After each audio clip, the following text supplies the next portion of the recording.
अच्छा लगे तो ताली जरूर बजाइएगा कि उगता सूरज लाल हुआ है, लाल हमेशा होवेगा।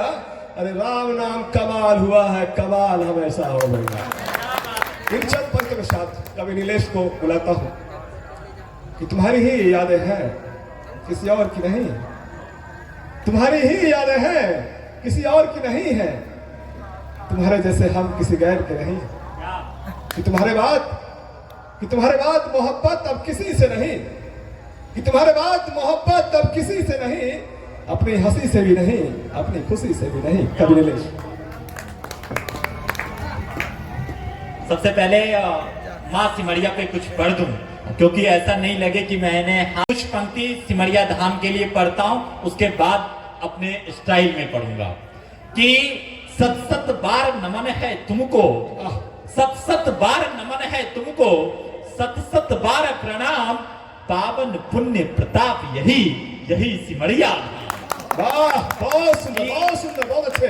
दिनकर जी के दिव्य ललाट, दिनकर जी के दिव्य ललाट, साधु सत्संगी के योग ध्यान, और चिदात्मन महाराज के चरण यहाँ, चिदात्मन महाराज के चरण यहाँ, यही सर्व मंगला है विराजमान।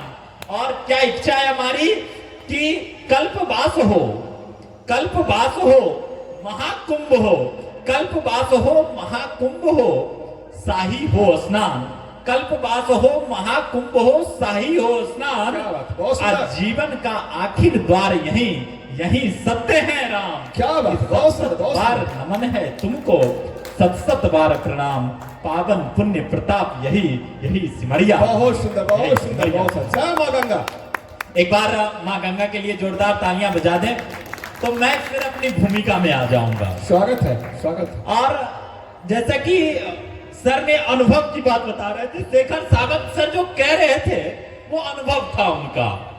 और लेकिन हम कभी लोग हैं साहब, हमेशा ज्ञान की बातें करते हैं। क्या बात है। और बिना ज्ञान के हम जाते भी नहीं हैं। और साहब चार पंक्तियां पढ़ता हूं, जितने शादीशुदा लोग हैं वो घर लेकर जा सकते हैं। हालांकि उसकी बात की स्थिति मुझे नहीं मालूम कि है कि आपको सब कुछ दे के जाए, आपको उस यादों को सहेज कर जाना चाहिए जो यहाँ से आप ले जाएंगे। क्योंकि कहा जाता है कि आखिर में वो मिठाई दी जाती है जो सबसे बेहतरीन होती है, और वो घर ले जाने के लिए। मैं वो कविता पढ़ता हूँ कि मैं कोई गीत नहीं लिखता उसके गोड़े गोड़े गालों पर। अच्छा। मैं कोई गीत नहीं लिखता उसके गोड़े गोड़े गालों पर, मैं कोई गीत नहीं लिखता उसके लंबे लंबे बालों पर। नजर गई जब भी मेरी, जब भी अपनी माँ को देखता हूं तो दो पंक्तियां याद आती है कि यूं नहीं दिखती झुर्रियां उसके चेहरों पर, कि यूं नहीं दिखती झुर्रियां उसके चेहरों पर। उन्होंने भी इच्छाओं का कत्लेआम किया था, यूं नहीं दिखती झुर्रियां उसके चेहरों पर। बहुत सुंदर। कि मैं कोई गीत नहीं लिखता उसके गोड़े गोड़े गालों पर, मैं कोई गीत नहीं लिखता उसके लंबे लंबे बालों पर। नजर गई जब भी मेरी महिलाओं की आंखों पर, कलम उठाकर लिखना सोचा महिलाओं के घावों पर, कलम उठाकर लिखना सोचा महिलाओं के घावों पर। एक घर में हमने क्रंदन देखा, एक घर में हमने क्रंदन देखा, आंखों में तेज रुदन देखा, बच्चों की मिचलाहट देखी, माँ का अधनग्न बदन देखा। उस घर की एक कहानी थी। अच्छा। उस घर की एक कहानी थी, महिलाओं की जिंदगानी थी। एक चित्र अलंकृत करती है, वो चित्र आपके जेहन में आ जाए तो समझना मेरा लिखना सार्थक हो गया, आपका सुनना सार्थक हो जाएगा। कि एक चित्र अलंकृत करती है, संबल की प्रतिमूर्ति है। एक चित्र अलंकृत करती है, संबल की प्रतिमूर्ति है। कमर पर बच्चे, कमर पर बच्चे, सिर पर बोझा, कमर पर बच्चे, सिर पर बोझा, आंख में आशा, हाथ में गड़ासा। कमर पर बच्चे, सिर पर बोझा, आंख में आशा, हाथ में गड़ासा। हे नायक, हे भाग्य विधाता, इस मूर्ति को क्या तुमने तरासा। बहुत सुंदर, बहुत सुंदर। जिन तीखी उस्मा इस अंबड़ में ये कैसा अमावस है, तीखी उस्मा इस अंबड़ में ये कैसा अमावस है, जिससे सीखा उस पर लिखूं। ये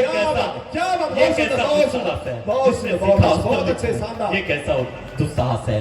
मैं जिस वट वृक्ष को बुला रहा हूँ, कहा जाता है कि मिथिला के अमिताभ बच्चन है।